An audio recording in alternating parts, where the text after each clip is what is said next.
Good morning or good afternoon, depending on where you are. Today we'll cover a number of insights on card-present payments, its environment, and the associated potential fraud and fraud mitigation strategies.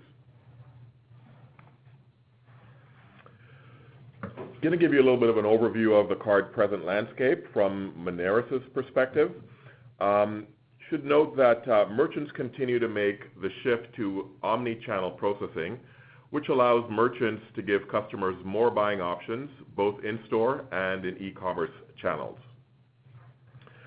As a result, merchants must keep and create risk strategies that work across multiple platforms, including your in-store brick and mortar, mobile POS, and of course your e-commerce solutions.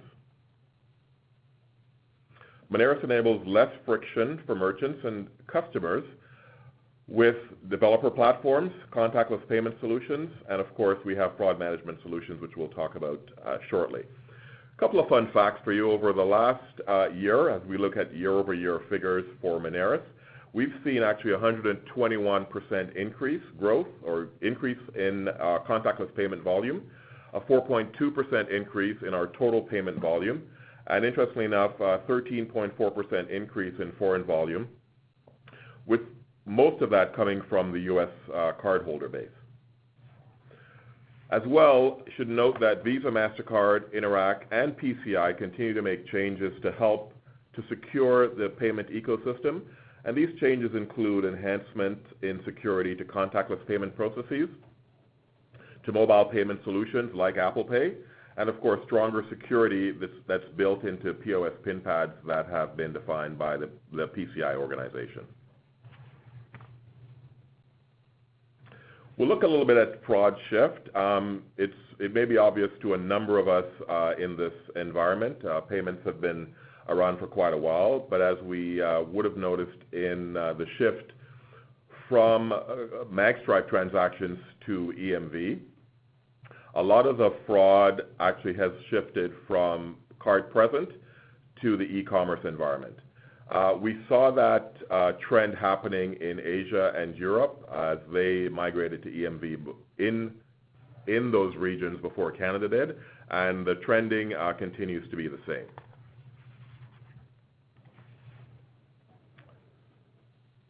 Your e-commerce, and we'll talk a little bit about e-commerce here just to provide the insight into that shift of fraud.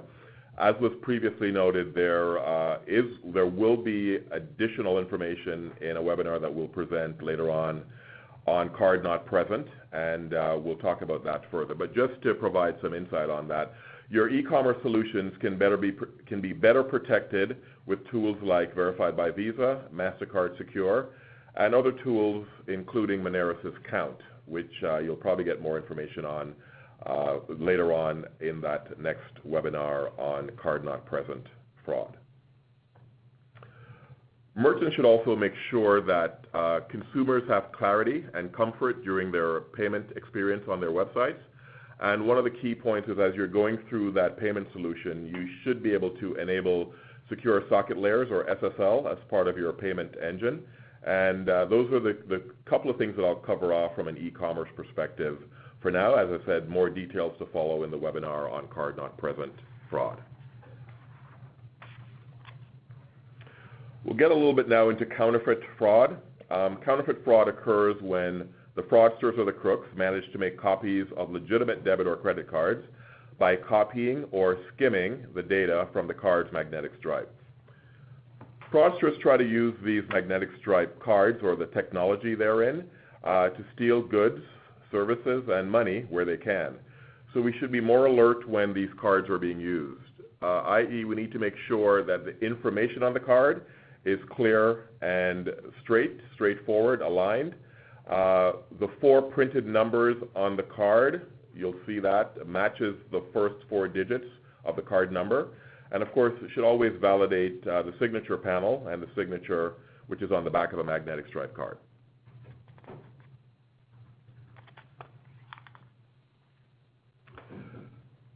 Just a couple of points on counterfeit fraud prevention. Very important to make sure that the staff in the store is educated on the card acceptance procedures. You can get more information on that if you need it through Moneris. Use the card security features to identify suspicious cards. We talked about things like looking at the signature panel, make sure there's a chip on the card if it's supposed to be a chip card. Identify suspicious behavior. And for employees, it's important because what tends to happen with some of these fraudsters is they gain employment and basically you get inside fraud if we aren't checking references and background checks on all of your employees.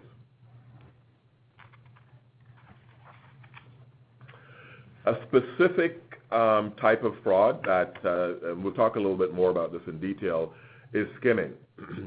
So skimming is performed by the fraudsters. They use a myriad of tools to copy card data, and then they use that card data to create essentially magstripe cards to access the consumers or the cardholders' funds. Card skimming can take place anywhere, including and most commonly at ATMs, gas stations, standalone and handheld terminals, as well as in the unattended POS environment.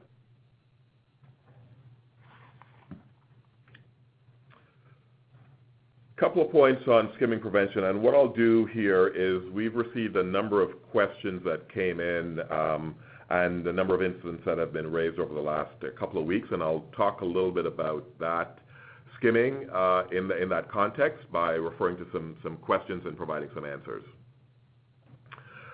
Just a little bit of background. So a data skimming threat has been identified, which is called a shimming incident.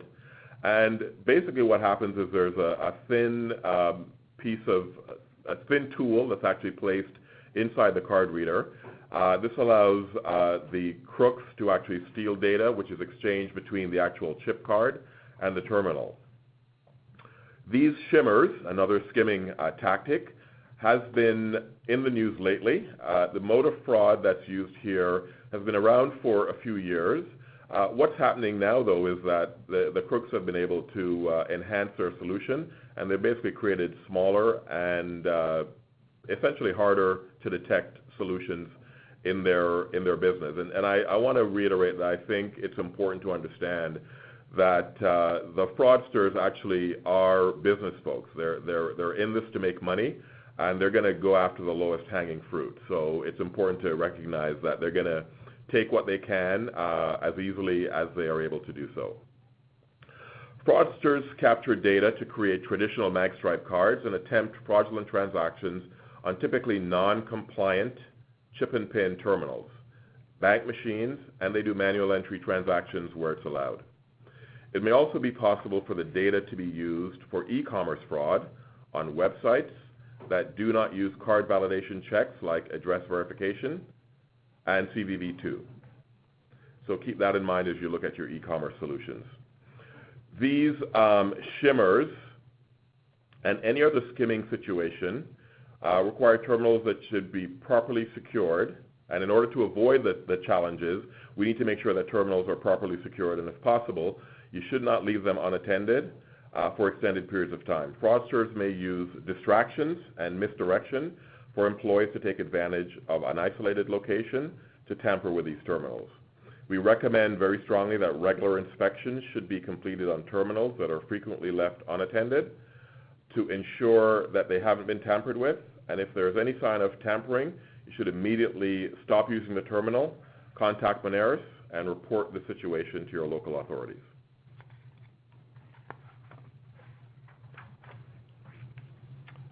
Another skimming tool is something we call RFID skimming. A fraudster may use radio frequencies or RFID, where fraudsters basically stand within a few feet of the victim and skims the card number or personal information from your card that may be in your wallet or purse.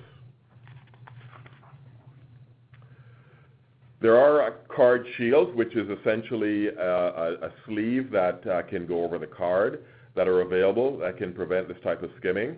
But it should also be noted that there's really not a dire need for these card shields because the information that's collected in this case really are only able to be used to create magnetic stripe cards, which also, as I said before, has limitations because in order to create a successful transaction, in the Canadian environment, which is essentially chip and pin across the board.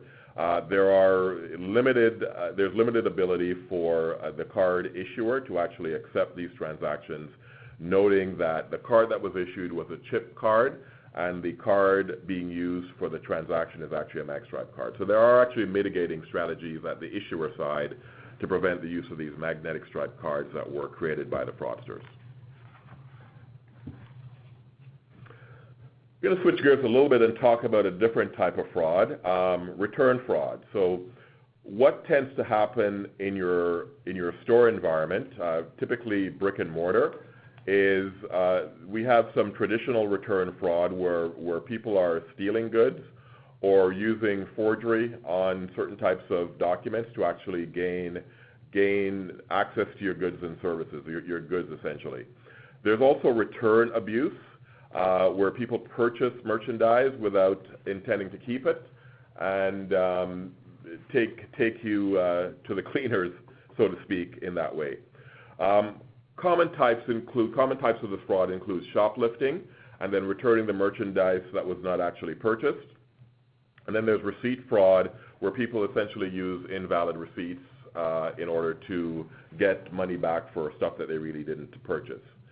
A couple of quick statistics. A consumer report issued late last year indicated that annual merchandise return fraud and abuse in the Canadian retail market was estimated to be just over $1.5 billion with a B dollars.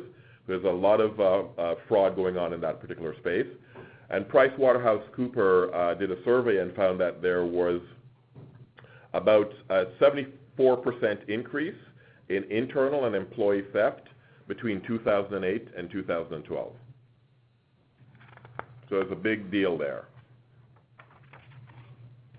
So once again, I'll reiterate, along with an effective employee hiring policy, you also need to have strong return policies, make sure that everybody in the store understands how that is supposed to work. And in addition to that, Moneris has solutions like Secure and Verify to mitigate these types of losses. Secure is essentially a product that helps to mitigate employee theft through the point-of-sale system, and Verify is focused on return fraud. And you can get more information on that through your account executive. We'll switch to unattended. In the unattended space, this is one of those areas where you have a point-of-sale device sitting out in the middle of sometimes nowhere. We have parking lots. The example here, as you may have seen it, is in the McDonald's stores across the country, where there are kiosks in order for you to order your food, and you actually are able to pay for that food at the point-of-sale terminal sitting in that kiosk. Like every other payment device, however, unattended devices must be monitored and checked on a regular basis to mitigate the risk of skimming attacks. You should enable EMV technology where possible, which includes PIN entry where available, and it is also recommended that you should make sure that manual entry is not enabled on these types of terminals.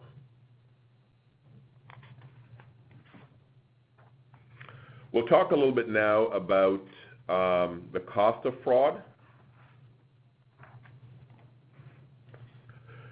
Just a little bit of background.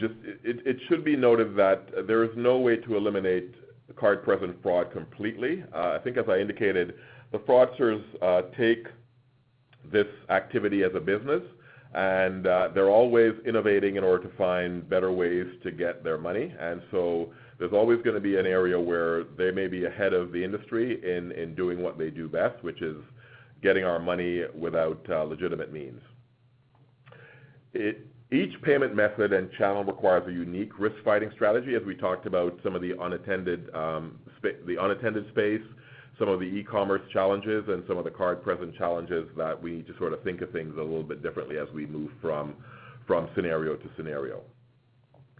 As merchants review their payment solution, a key business consideration is the cost of fraud.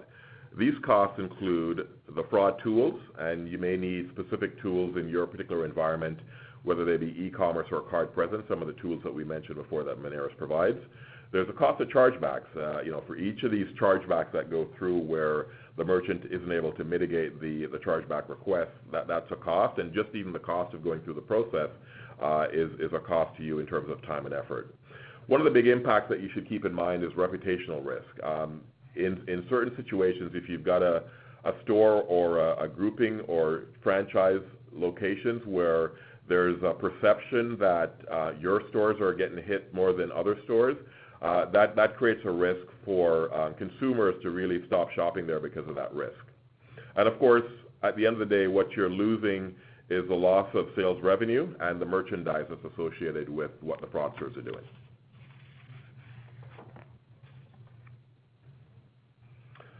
So as we get down to the nuts and bolts, we want to talk a little bit about processing procedures for your merchants and employees. And in the brick and mortar and card present environment, we'd mentioned a couple of things before.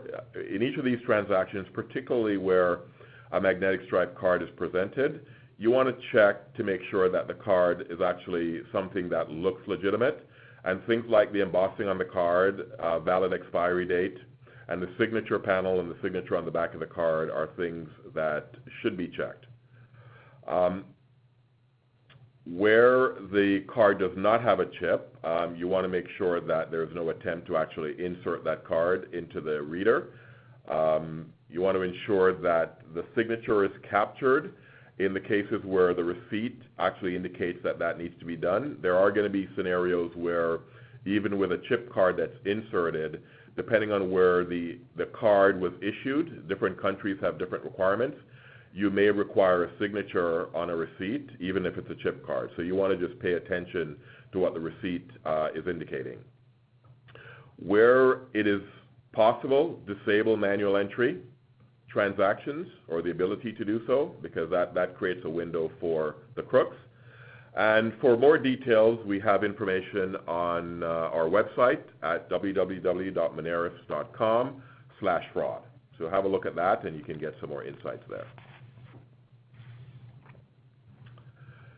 In conclusion, merchants should be able and should enable card security features where possible. They should review processing procedures. Any monitoring alarm systems or camera security systems should be checked on a regular basis. First and foremost, when you have employees, you need to make sure that they're educated and understand your procedures. Know and recognize when your environment has changed, when point-of-sale devices have been moved, potentially tampered with. You want to pay attention to any of those devices that are not really used on a regular basis. And once again, you need to have effective hiring policies, background checks, just to make sure that you're not actually hiring a fraudster who's going to be able to do his work from the inside.